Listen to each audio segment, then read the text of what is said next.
bom dia. Hoje é quarta-feira, 20 de janeiro. Tudo bem com vocês? Este é mais um Morning Call. Eu sou a Fabiana Novello e espero a participação de vocês aqui no programa hoje. Mandem suas sugestões, suas perguntas. Já está com a gente o Fábio Astrauskas. Tudo bem, Fábio? Como vai? Bom dia. Bom dia, Fabiana. Bom dia para quem está nos assistindo aqui no Morning Call da My News. Prazer estar com vocês novamente. Bom, Fábio, hoje é a posse de Joe Biden, ao meio-dia de Washington, 2 horas da tarde, no horário de Brasília. Um forte esquema de segurança foi montado com 21 mil integrantes da Guarda Nacional. Fábio, qual é a sua expectativa para o governo de Joe Biden? Quais seriam os principais desafios na economia norte-americana que ele vai ter pela frente? Primeiro é importante dizer que esse deve ser o assunto que vai dominar o dia de hoje, com certeza, né, e talvez até os próximos dias, dependendo de como for essa posse, né, do ponto de vista tanto da saída do Trump quanto da posse do Joe Biden. O ponto de vista econômico, aquele que vai perdurar após esse momento de frisson da posse, é inegável dizer que, apesar das dificuldades que os Estados Unidos estão tendo com o tratamento da Covid, onde a gente já lá vê, né, o número elevado de casos e o número também muito grande de mortes, e também até o momento, né, uma dificuldade como nós aqui de espalhar, né, de colocar a vacina em administração da vacina rapidamente. Do ponto de vista da economia, a reação foi razoavelmente boa, com sucesso ao longo do ano de 2020.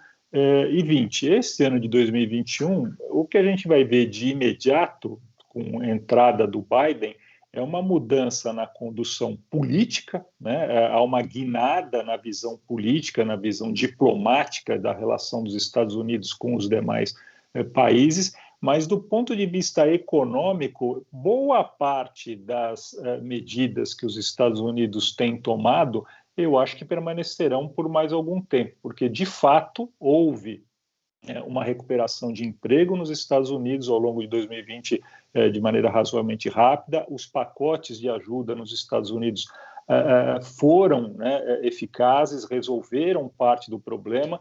Vamos entender, quando a gente diz parte do problema, né, é difícil, né, resolver todo o problema. Todos os países estão enfrentando dificuldades, não será diferente, né, com os Estados Unidos, mas não devemos ver uma mudança econômica muito grande. A maior mudança econômica provavelmente será nas relações de comércio internacional, porque estão muito ligadas aos aspectos políticos da onde se esperam, né, as maiores mudanças e a maior guinada da política americana. Uma mudança em relação à China, você acha que pode ocorrer em relação à relação entre Estados Unidos e China? Eu acho que sim, não há dúvida, né? Uma coisa é você ter um adversário importante, como é a China, como é o bloco europeu, ainda que enfraquecido com a saída da Inglaterra, com outros países, essa disputa, essa guerra, né, entre esses blocos. Outra coisa é o exagero disso, né? É como a gente viu durante os últimos 4 anos um discurso muito belicista em alguns momentos até, né, bastante ríspido entre as nações, e não vamos esquecer também da Rússia, aí, que também no meio do caminho diversas vezes atuou nesse cenário aí, politicamente de uma maneira bastante agressiva, beligerante, como era, né, o estilo do Donald Trump. O Joe Biden já demonstrou, né, tanto durante a campanha quanto agora após, né, resultados das eleições e a confirmação, que está buscando, né, os caminhos diplomáticos para resolver essas pendências comerciais, que continuarão existindo. Não vamos esquecer, os Estados Unidos não é um país de esquerda, não é um país voltado para ser coadjuvante nas suas relações comerciais ou políticas. Portanto, ele continuará buscando exercer o protagonismo em todas essas áreas, política, diplomática, econômica, principalmente econômica, né?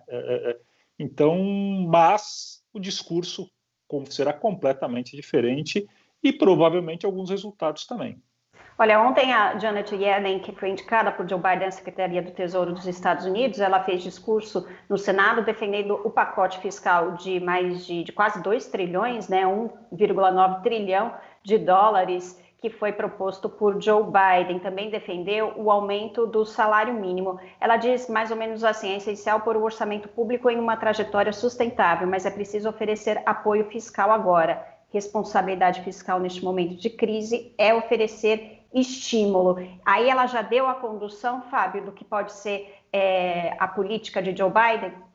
Não há dúvida. E aí temos as lições aprendidas, né, durante a crise. Essas lições foram aprendidas, ou pelo menos foram dadas, né? Alguns aprenderam mais, outros menos. Mas é fato que ao longo do ano de 2020, todos os países recorreram a auxílios emergenciais, né, para a gente usar a linguagem que estamos usando aqui no Brasil, ou que usamos durante o ano de 2020, e todos os países do mundo que utilizaram um pesado auxílio emergencial, e os Estados Unidos foi um desses países, foram, né, uma dessas nações, tiveram sucesso. A diferença que há entre as economias é que algumas estavam relativamente fortalecidas, os Estados Unidos entre elas, e poderão continuar com esse auxílio ao longo do ano de 2021. É o caso, né, como você mesma citou, dos Estados Unidos. Isso provavelmente permanecerá um auxílio ao longo de 2021, e aumento desse salário mínimo, como você disse, o estímulo, e todos eles traduzem uma percepção das economias dos países, né, desenvolvidos, dos países que têm essa condição, de que a crise do Covid afetou duramente as camadas mais pobres das populações e promoveu uma desigualdade crescente, né, já era acelerada, né, porque a desigualdade já é crescente no mundo nas últimas 2, 3 décadas, e ela se acelerou com o Covid. Então, medidas como essa, que foram anunciadas, estão em linha com a filosofia do Partido Democrata, e são possíveis porque os Estados Unidos, como a gente havia dito anteriormente, não está com uma economia fragilizada, apesar do problema sanitário gravíssimo que eles estão enfrentando. Agora, o Fábio, em relação ao Brasil, o que a gente pode esperar de parceria econômica Brasil-Estados Unidos, tendo em vista que a gente sabe que o presidente Jair Bolsonaro era bem alinhado com Donald Trump em relação a ideologias, posturas, negacionismo. E como é que você acha que fica essa relação Brasil-Estados Unidos agora com Joe Biden na presidência? O Bolsonaro continua alinhado com o Trump, né? Embora ele não seja mais o presidente dos Estados Unidos. Esse alinhamento ideológico, ele de fato existe. Vamos também concordar aqui, provavelmente refletir, que esse alinhamento não trouxe tantos benefícios ao Brasil nos primeiros 2 anos do governo Bolsonaro. Não trouxe no primeiro ano, talvez por ainda uma acomodação aí de filosofia de trabalho, de relações políticas, e não trouxe no segundo ano, o ano passado, porque cada país olhou para dentro de si e cada um foi se defender da melhor maneira possível, e não foi diferente no caso dos Estados Unidos, ainda mais, né, num ano eleitoral super acirrado. Então, o Brasil representa para os Estados Unidos algo muito secundário, né, para não dizer terciário, dentro numa escala aí de prioridades. Não será diferente, no meu entender, a partir do momento que o Joe Biden tome posse. Pode haver aí, durante algum tempo, algum ainda discurso, alguma acomodação no discurso. Me parece que, em algum momento, a diplomacia brasileira e os empresários brasileiros rapidamente buscarão algum tipo de alinhamento com a política internacional, comercial dos Estados Unidos. E o que nós vamos ver vai ser apenas esse discurso, um eco do discurso do Trump aqui dentro do Brasil, do ponto de vista político, junto a essa ideologia mais conservadora de direita. Bom, e no início dessa nossa conversa sobre Joe Biden, a gente disse que, enfim, a posse dele deve dominar o noticiário. Eu quero saber em relação ao mercado. Você acha que que a posse dele hoje já tem impacto nos mercados? O mercado ele sempre antecipa, né, Fabiana? Então, o que a gente já viu nas últimas semanas, eu acho que já está aí dado, né? A não ser que hoje ocorra uma surpresa muito grande, né? E surpresa hoje significaria algo desagradável, né? Não vamos desconsiderar, e longe de eu estar querendo que isso aconteça, e também acredito que não irá acontecer, dado o esquema de segurança e tudo o que foi feito, mas os Estados Unidos ele não tem um histórico tão pacífico com relação a alguns dos seus presidentes, né? Regra geral, os piores movimentos contra presidentes são domésticos, não vêm de fora, apesar do constante medo, né, de ataques terroristas que os Estados Unidos sofrem. Mas, então, a não ser que hoje, né, aconteça algum movimento muito, né, pesado, como foi aquele que nós vimos, né, da invasão do Capitólio, que acredito que não, né, e o mundo, nesse momento, acredita que não, mas, apesar de acreditar, né, o governo americano, o Estado americano, está tomando todas as providências para que não dê chance disso acontecer. Se nada disso acontecer, se a posse for como se está se prevendo, o mercado já precificou a posse do Biden, e o que a gente vai ver é uma continuidade do movimento de mercado. Bom, agora falando aqui um pouco da situação brasileira, hoje tem reunião do Copom, sai a taxa de juros, o que tudo indica que deve permanecer em 2%. Queria que você fizesse uma análise sobre isso, o que representa se essa manutenção for feita mesmo, se a decisão do Copom for de manutenção, o que isso representa para a economia aqui? Parece pacífico, né, que nós vamos manter a taxa de juros hoje no nível atual. Parece também consenso de que a medida é correta, né?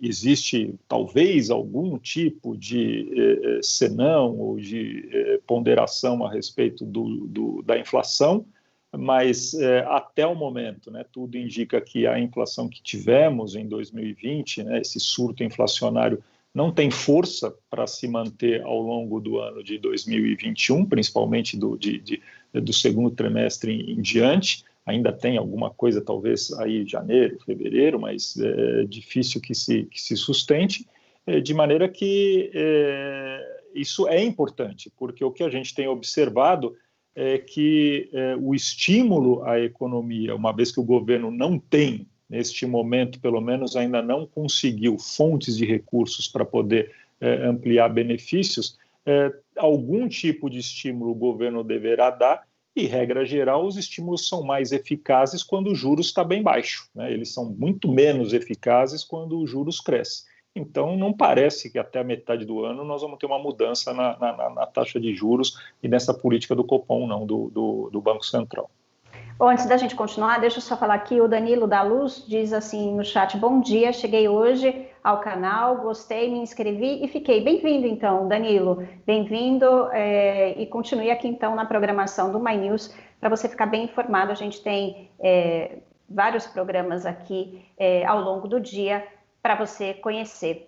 Fábio, eu queria falar um pouco da situação em relação à pandemia aqui no Brasil também e o impacto que isso pode ter também no mercado hoje e nos próximos dias. A gente sabe que a Fiocruz, por exemplo, ontem anunciou que adiou a entrega da vacina de Oxford porque o Brasil não recebeu insumos. O Brasil depende de insumos da China também para fazer a Coronavac, que é a vacina que será produzida pelo Instituto Butantan. Então, no domingo, a gente teve a boa notícia da aprovação do uso emergencial dessas vacinas, mas são poucas doses por enquanto que temos à disposição, só grupos prioritários estão sendo vacinados e assim mesmo o número de doses nem é suficiente. Então, a gente precisa que as vacinas comecem a ser produzidas, mas a gente não tem insumo e tudo indica que há aí uma falta de interlocução do ministro Ernesto Araújo com os chineses.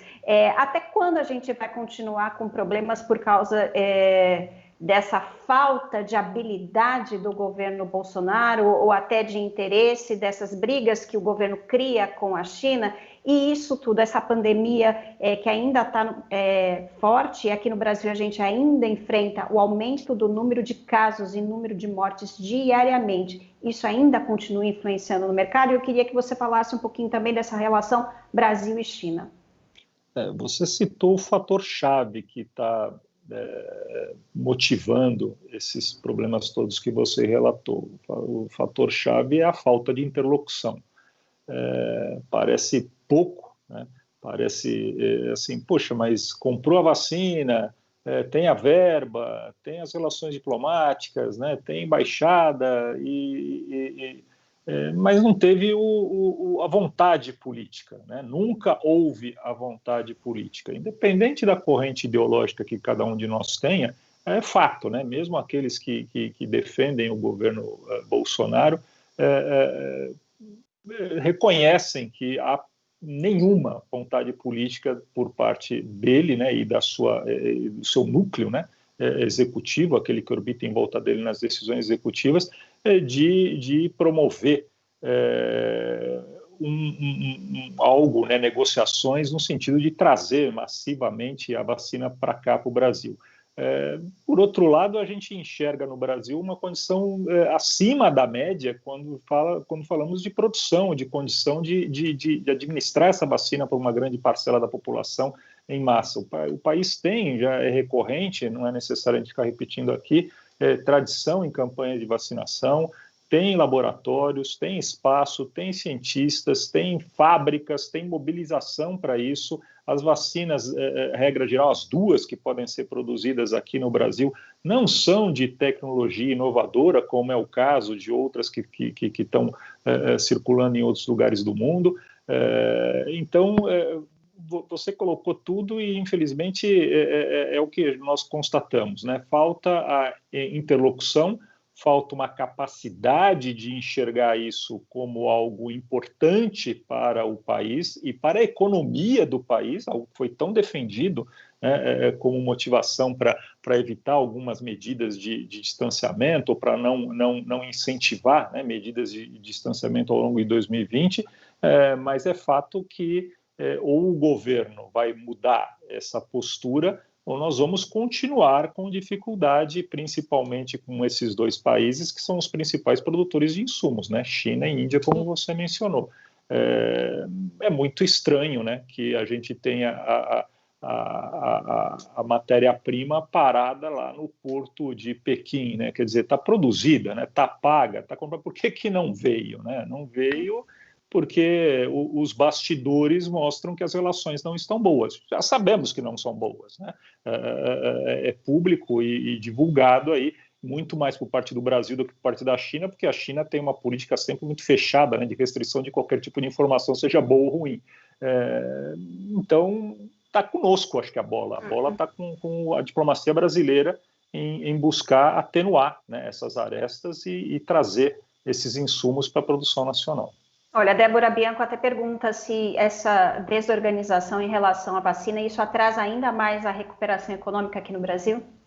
Não há dúvida, porque vamos pegar o setor que está sendo duramente atingido com esse abre e fecha, né, com essa mudança de cores, né, e padrões aí de isolamento que a gente adota em cada estado, né, no Brasil todo aí de restrições. Toda vez que você regride um patamar, né, aumenta um grau de isolamento, isso impacta diretamente o varejo, fecha lojas, diminui o horário de funcionamento, desacelera, né, a volta da atividade do varejo, que é um impulsionador muito grande da economia brasileira. Então, imagine, né, você, né, que está nos assistindo e que tem uma loja, né, aliás, você que está nos assistindo e tem uma loja, não precisa nem imaginar, está sentindo na pele, né, o fato de que numa semana você está com a sua programação de funcionar 8 horas por dia, compra os estoques, se prepara para vender e 3 ou 4 dias depois tem a obrigação ou a imposição de fechar o seu comércio durante metade desse tempo ou um quarto desse tempo e, portanto, ver seus estoques ali encalharem, seu capital de giro, né, ser prejudicado. Então, isso se alastra pela economia de uma maneira muito negativa, essa insegurança, essa incerteza. E ela está ligada, né, aos fatores sanitários. Enquanto houver, né, surtos aqui e acolá, e eles continuarão existindo provavelmente, né, e nós estamos vendo o risco, né, que já é global, né, de mutação pela circulação do vírus, isso faz com que haja surtos, haja aumento e a economia seja prejudicada. Não há dúvida que a vacinação acelerada é o caminho, não vamos chamar o único, né, mas é um caminho muito importante para que a gente possa retomar uma projeção, né, de volta ao crescimento econômico. Fábio, muito obrigada pela entrevista, por todas as suas explicações hoje aqui no Morning Call.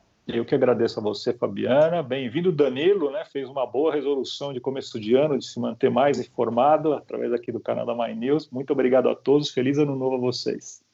Feliz ano novo a você também. A gente ainda não tinha se falado neste ano.